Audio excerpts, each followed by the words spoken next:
Welcome to the deep dive. Ready to get into the mind of a trading legend? Oh, yeah. This is exciting stuff. We're talking Bruce Kovner, The name kind of says it all, right? right?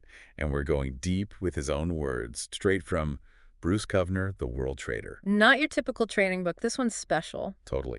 When you think Wall Street big shot, you don't exactly picture a political science professor. It's true. Kovner's journey is wild. I mean, this is a guy who understood global events, economics. Like he was trading the world, not just tickers on a screen. Exactly. It all started in academia, though. Then he's managing political campaigns. So how does someone go from, like, election strategy to making millions in the market? Was there, like, a light bulb moment? What clicked? You know what I find so interesting? His background gave him this unique perspective. He wasn't just fixated on charts. He was looking at the bigger picture. Well, Geopolitics, economics, human behavior. He saw how it all connected to the markets. he always emphasized understanding the why behind the market's moves, not just the what. Exactly. Remember that story about the U.S.-Canada trade pact? Oh, yeah, that was a good one. He was convinced it would push the Canadian dollar up. Seemed logical. Right. But instead of just blindly piling in, he watched how the market reacted. Did it go as planned? Nope.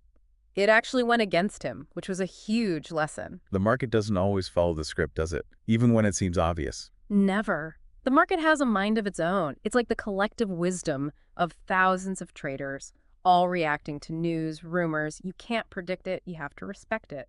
It's humbling, for sure. But speaking of humbling, let's talk about that soybean trade. The one that almost ended his career before it really began. Oh, man. That's a story every trader should hear, especially new ones. It's all about risk. Or, more accurately, what happens when you don't manage it well. Yeah, it's a classic case of flying too close to the sun. Right. So picture this. Young Kovner, starting out, sees a potential shortage in the soybean market. Demand's through the roof. Textbook opportunity, sounds like. So he takes it? He does, but then things get interesting. He discovers leverage. Remember, he started with like $3,000, and then he starts pyramiding his position, adding more and more contracts as the market moves in his favor. Oh, boy. This is where things get dangerous. It's easy to get caught up in that early success. And the emotions start kicking in. He's making serious money. Everything's moving fast. It's like an adrenaline rush, right? But too much adrenaline can be a bad thing in trading. Oh, absolutely. So then his broker, you got to imagine this guy's freaking out a little, calls him up and demands more margin, basically saying, hey, you're in over your head, kid. Time for a reality check. Right. But Kovner, stubborn as ever, he wasn't backing down. He goes and finds another firm, one that would let him keep playing his game. The market's still going up at this point. Oh, yeah. And with every tick up, Kovner's doubling down, adding more to his position. This is giving me flashbacks to some of my early trading days. Yeah. Not good flashbacks. We've all been there. But then comes the call, the one that changes everything. Remember, this is before instant information, right? So he's relying on his broker to keep him in the loop. And the broker's caught up in the frenzy, too, I bet. 100%. He tells Kovner to lift his short position, says the market's going to the moon. He's basically guaranteeing him a win. That's how it felt, I'm sure. Imagine that. You're all in on this trade. You're getting confirmation bias from everywhere. It's easy to see how he gets swept up in it.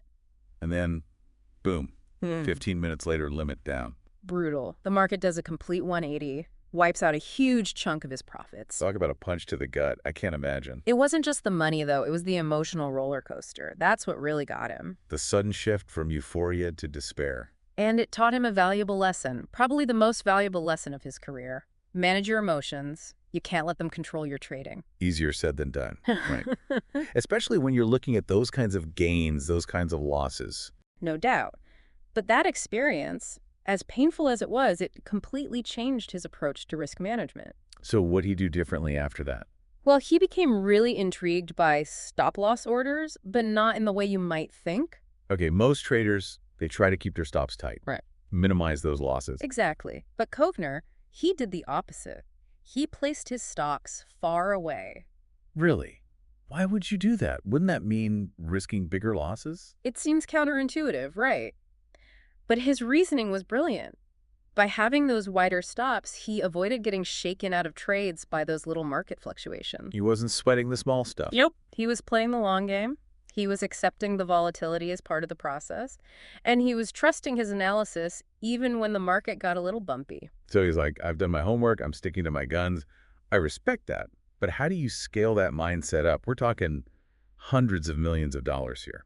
This is where it gets really interesting. Kovner knew that even if you're diversified across markets, it's not enough if those positions are all correlated. Meaning, if one market tanks, they all tank. Exactly. And he was a master at spotting those connections, those hidden domino effects that could ripple through the market. So he's thinking 10 steps ahead while everyone else is focused on the next move. He's playing 3D chess. Right. He was constantly looking for those imbalances, those opportunities where the consensus view was wrong.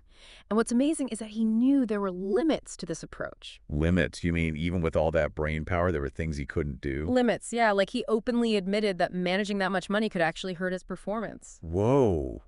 That's kind of mind-blowing, isn't it? Like, I have too much money to trade effectively. Most people would kill to have that problem. Right, but it shows you the scale he was operating at. He became this force in the market. It's like trying to steer a cruise ship through a canal. You don't have the same agility as a speedboat. I can only imagine. Ah. But it speaks to his humility, Oh. recognizing that even with all his success, there were still boundaries. Totally. And that's what made him such a relentless learner. He was always adapting, refining his approach. So how'd he do it? Where did he even start? Well, he devoured information, obviously. But here's the thing. He paid close attention to those market newsletters, the ones full of those guaranteed trading secrets. Wait, he actually read those? He did, but not because he believed everything in them. He used them as a gauge of market sentiment. Ah, so he was trying to get inside the heads of other traders. Exactly. He wanted to see what the crowd was thinking, what they were betting on. Because if everyone's on the same side of the trade, It's probably not the side you want to be on. he was a classic contrarian, loved going against the grain. Reminds me of that quote, be fearful when others are greedy and greedy when others are fearful. That was like his mantra. 100%. And what's interesting? His advice to new traders was all about restraint. Restraint, what do you mean? He was a big believer in undertrading. Under trading, I've never heard of that one. It basically means don't go all in on a single trade, no matter how good it looks. Preserve your capital. Give yourself room to breathe, to make mistakes without blowing up your account. So even with all his experience, he was still cautious. Oh, absolutely. He knew everyone makes mistakes, even the best traders. The key is to manage those mistakes, to prevent them from turning into disasters. It's about protecting yourself from yourself, in a way. Right. And that leads to his other big piece of advice. Don't personalize the market. Ah, that's a tough one. It's easy to get caught up in the emotions, especially when a trade goes against you. It's human nature, right? Yeah. But the market doesn't care about your ego. It doesn't care about your hopes and dreams. It's cold, it's indifferent, it just is what it is. Exactly. And the sooner you accept that, the sooner you can detach from those emotions and trade with a clear head. It's about seeing the market for what it is, not what you want it to be. And that's the beauty of Bruce Kovner's story. He wasn't some trading robot. He was human. He made mistakes. He learned from them. And he never stopped trying to understand the game. And he walked away with a fortune to show for it. I think that's a good lesson for all of us.